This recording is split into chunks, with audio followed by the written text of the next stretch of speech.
What's good, YouTube? Jonathan Moore back with another card of the week. I said I would start this new segment, and I am. So, a common card that's talked a lot about and has come in and out since its inception in D-Rev is Effect Veiler. Effect Veiler is what's known as a hand trap. It can pitch itself from your hand, and it has the effect that basically for the rest of the turn, it's until past the end phase, till the rest of the turn. So until the next, till your next turn.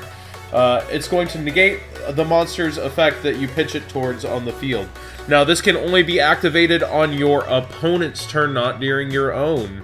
But the thing is usually it's used as a surprise from your hand to stymie your opponent's turn and stop them from being able to kill you. So let's go over what it does in this format and why it's my card of the week. First, we're going to talk about its synergy with another hand trap, Maxx C. Maxx C's really fallen off a bit as we head into this next part of the format because with Damage Juggler gone, it doesn't stop you from dying. It doesn't stop the threat. They're like, okay, you've Maxx C'd me. I still have game in my hand unless you have another hand trap like Veiler or Ghost Ogre. Those are about the only two other effective hand traps besides Maxx C.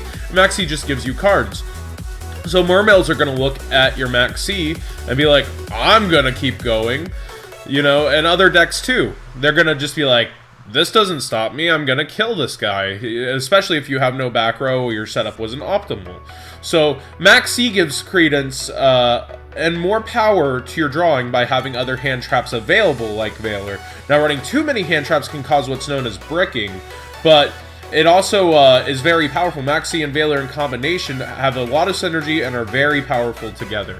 Now let's talk about what Veiler kind of stymies. This card in Performance Pals is known as Sorcerer, Pendulum Sorcerer, and Sorcerer here can pop any two cards on his side of the field in order to get two more Performance Pals from deck to the hand. So in the mirror match, it's used to go ahead and break scales so that you don't get Wavering Eyes and get extra advantage to hands when he's special summoned anyway. So Veilering a sorcerer that was special summoned allows you not only to lock your opponent's scales to stay on the field, especially in the mirror match where you may be using Wavering Eyes, but it also kind of ensures that they're going to be overlaying with it and not getting it back to the extra, because they're likely not going to do the luster play at that point.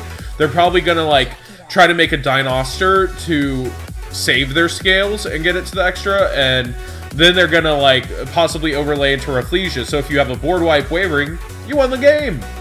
Especially if they don't. Like, and it's really tempting to use it on Skullcrobat Joker because like you want to assume they don't have another one of these in hand, but this card's at 3 Skullcrobats at 1, Monkey Boards at 1.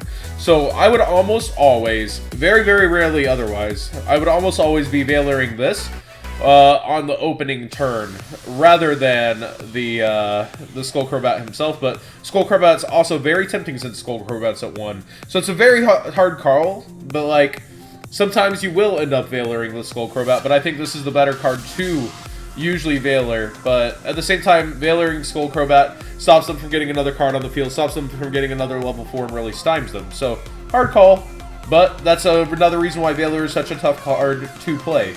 But stopping this allows you to get them to play their other scale on the board, allows you to get them stuck usually with at least a 3rd scale, even if they play Lizard Draw or something, but a lot of the time they'll get Silver Claw in order to get a wastable scale to pop instead. Tin Can. Okay, so what it does against Cosmo, really, Veiler's very bad against Cosmo in a sense because they can just tag out usually to the effect, but Tin Can has to activate an end phase.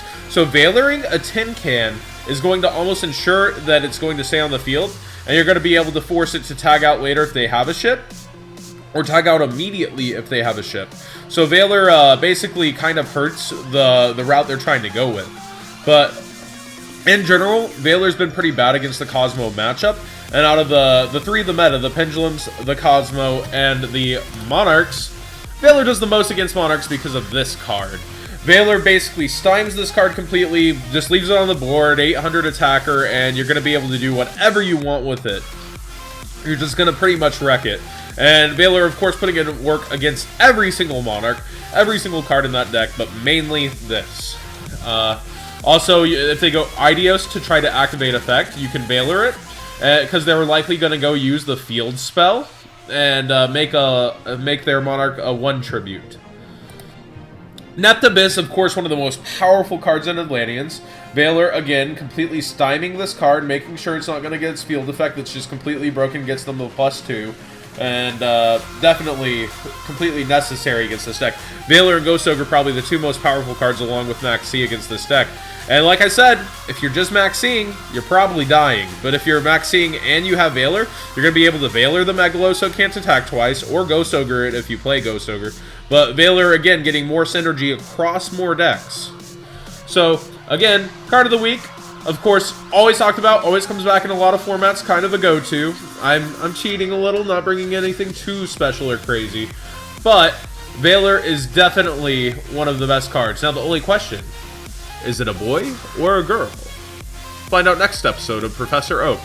But, spoilers, Valor is a dude. Triggered. But please, subscribe. Comment what you think about Valor, besides, you know, gender issues, and why you would or would not play it during this format, and if you think it gives more credence to Maxx C.